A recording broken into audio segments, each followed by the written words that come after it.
Hello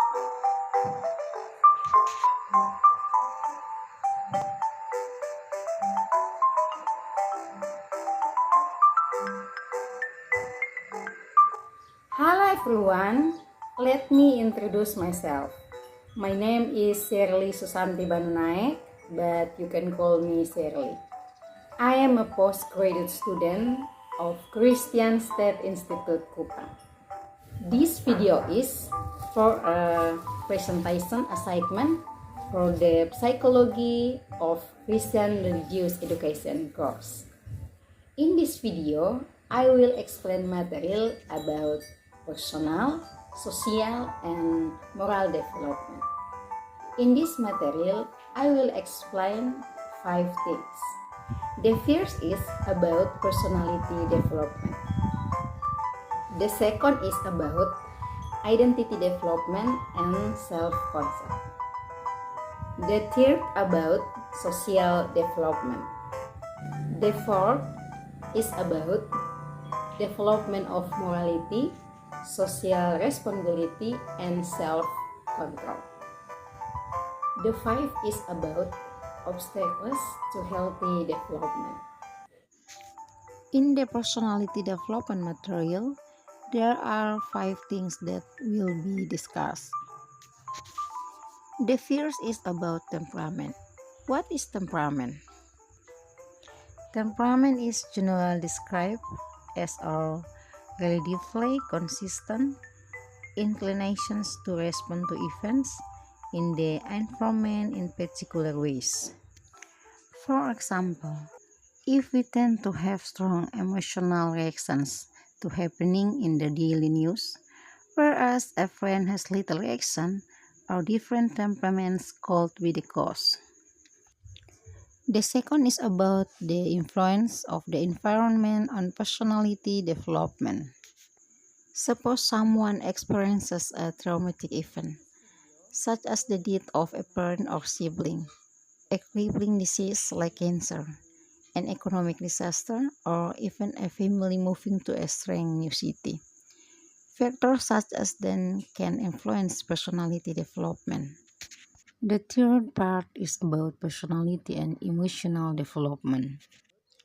Emotions are an integral part of overall personality development. There are negative emotions such as boredom, anger, guilt, stress, and depression. And there are positive emotions such as happiness, joy, hope, pride, and satisfaction. The fourth part is about personality development and achievement. So, what does personality development have to do with academic achievement in schools and later workplace achievement and success after the school years? Personality and school achievement. First, with respect to schools and learning, a strong link exists between academic achievement and openness and conscientiousness. Personality and workplace achievement. Personality and workplace achievement have also been truly researched. The relationship between high conscientiousness, low neuroticism, and high job performance is one of the best known findings. The fifth part is about educational psychology and teaching, supporting yourself students' personality development. The following guidelines can help you meet these goals. 1. Learn about our students as people. 2. Model positive personality traits. 3. Use concrete example to teach positive personality traits. 4. Discuss positive personality traits and their relationship with success and achievement. 5. Use an authoritative classroom management style. The second part is about identity development and self-concept. There are 5 things that will be discussed. First, Erikson's psychosocial development theory. Erikson believed that all people have the same basic needs, which center on human relations. He also believed that personal development occurs in response to those needs, and healthy development depends on the quality of support provided by the social environment, particularly parents and other caregivers. Erickson's theory was later criticized for three reasons. First, the content that his theory doesn't comprehensively address the role of cultural development. Second, critics point out that Erickson based his theory primarily on his work with males, and research suggests that females may take different paths to identity development. Third, Erickson based his theory on his personal notes and experiences. Next, on contemporary views of identity development. Contemporary perspective view identity development not so much as a crisis, but rather a gradual process of experimenting with different potential life directions and ultimately deciding on a course of action. Next, on diversity ethnic identity. Ethnic identity refers to an individual's sense of belonging to an ethnic group, which is defined by one's cultural heritage and includes attributes such as value, traditions, and language. The next one is about the development of self concept. The terms self concept and self esteem are often used interchangeably, but they are actually quite different. Self concept is cognitive, whereas self esteem is an emotional reaction to the self. The last one was on educational psychology and teaching. Supporter your students' identity and self-concept development. As teachers, we can strongly influence our students, developing identity and academic self-concepts. 1. Support autonomy and initiative in your students. 2. Maintain high expectation and provide students with evidence of increasing competence. 3.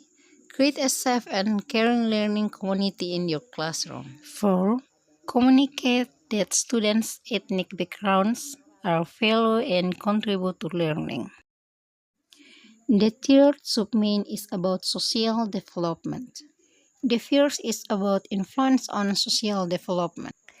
As with all forms of development, social development depends on experience and opportunities to interact with others and observe the consequences of our own others' interaction are essential for healthy social development.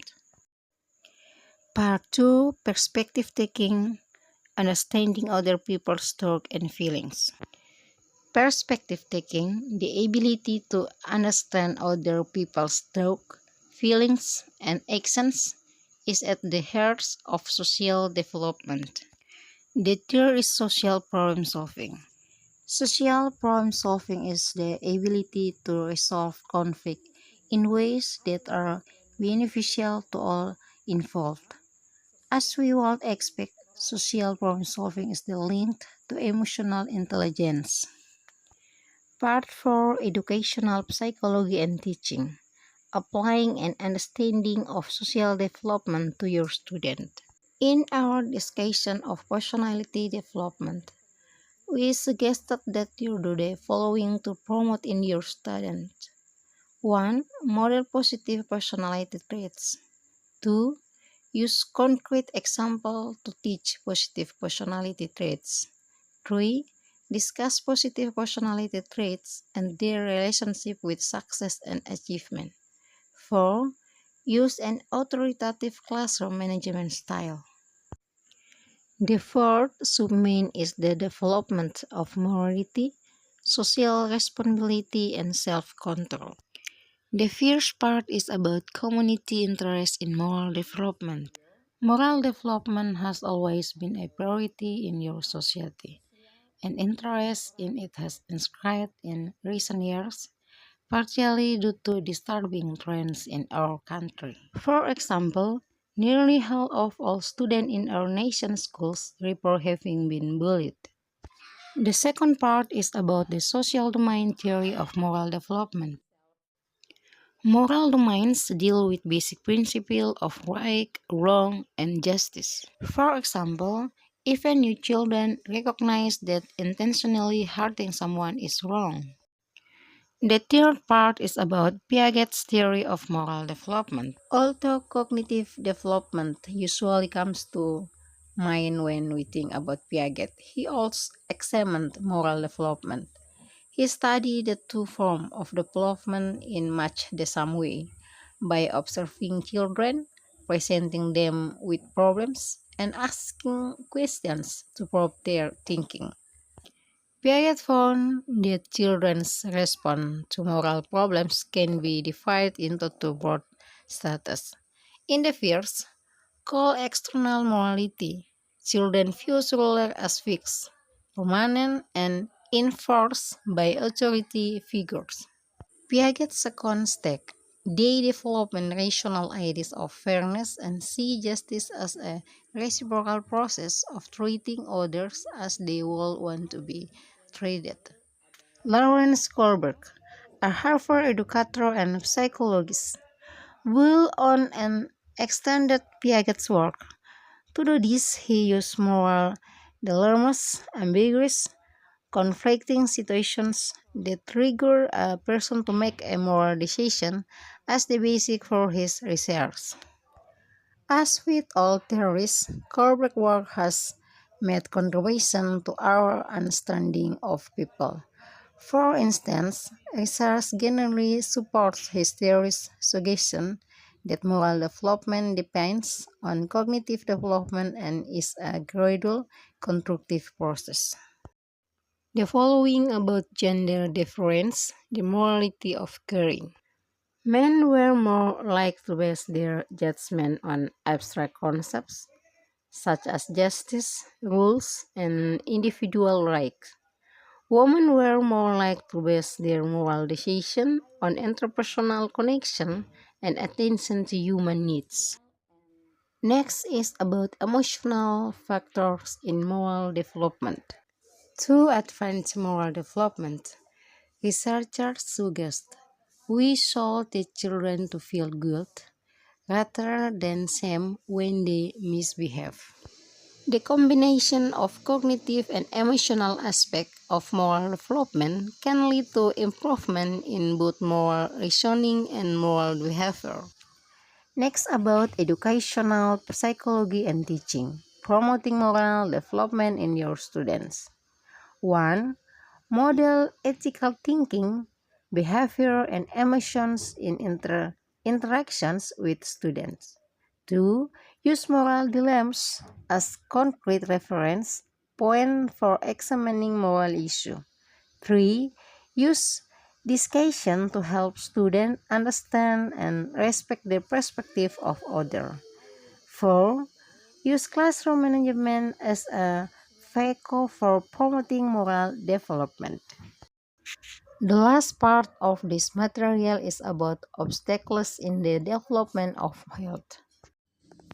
The first health obstacle is obesity. We have all heard a great deal about the obesity epidemic in your country, and it has emerged as a major health issue facing our youth. Next, about alcohol and drugs. School connectedness the belief by students that adults and peers in the school care about both their learning and them as individual is an important protective factor against drugs and alcohol abuse. The next about child abuse. Abuse is obviously an obstacle to development. The probability that you will have abused or neglected children in your class is low, although it is somewhat higher if you teach in a high further area. You need to be aware of the possibility, however, because you could literally save a life. Next, about peer aggression, fears, school violence. School violence is an extreme form of aggression that involves serious bodily injury or death. Other incidents of serious crime and violence are rare bullying, a form of pure aggression that involves a systematic or repetitious abuse of power between students, is much more common. Bullying in general is a serious school problem, and because of the rapidly expanding presence of the internet in students' life, cyberbullying, a form of bullying that occurs when students use electronic media to harass or intimidate other students, has also become a growing problem. The last material about developmentally appropriate practice, personal, social, and moral development with learners at different ages. Important difference exists in the personal, emotional, social, and moral development of elementary, middle, and high school students. As children enter preschool, they are developing autonomy and taking the initiative to seek out experience and challenge. Adolescence is a time of considerable physical, emotional, and intellectual change, and adolescents are often uncertain about how to respond to new sexual feelings. Thank you for watching this video. Please like, comment, and subscribe. Thank you.